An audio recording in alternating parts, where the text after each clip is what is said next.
Həkimlərin səhv etmək ixtiyarı varmı sizcə?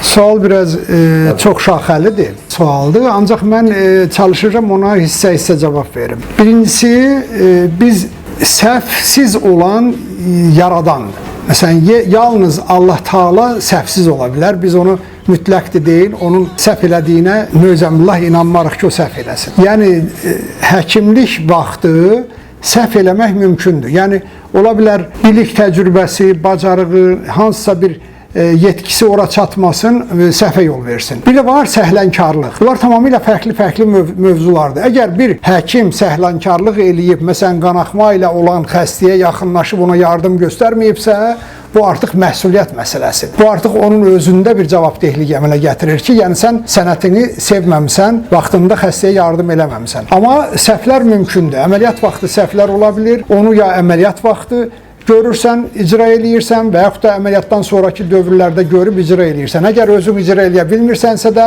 həkim yoldaşlarını kollegal olaraq çağırırsan, onların köməyi ilə sən bu səhvləri aradan qaldırırsan ki, insanın həyatına bir xələl gəlməsin. İkincisi, əgər bir hadisə baş veribsə, həkimlərin əlində hansısa bir hadisə baş veribsə, birinci o hadisəni mütləq məhkəmə tibbi ekspertiz araşdırmalıdır.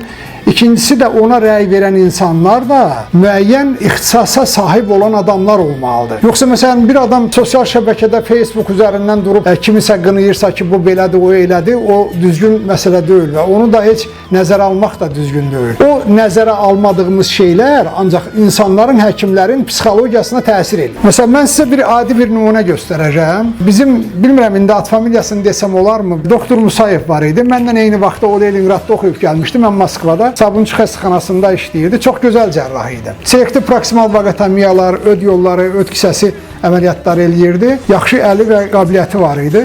Bu bir əməliyyat eləmişdi. Öd yollarında biraz zədələnmə olmuşdu. Xəstəni orada özü müalicə eləmişdi. Sonra göndərmişdi bizim klinikaya. Deməli, xəstə bizim klinikaya daxil oldu. Biz o xəstəni qəbul elədik. Bizim hörmətli professorlarımızdan biri məşğul oldu. Heç əməliyyat olunmadan bu xəstə sağaldı, sonra getdi evə. Amma bu xəstənin adamları, o həkimi o qədər təhdid elədilər ki, adam infarkt oldu, sonra rəhmətə getdi. Bilirsiniz, bu da düzgün deyil. Cəmiyyət də gərək bir fikirləşsin ki, nə etmək istəyir.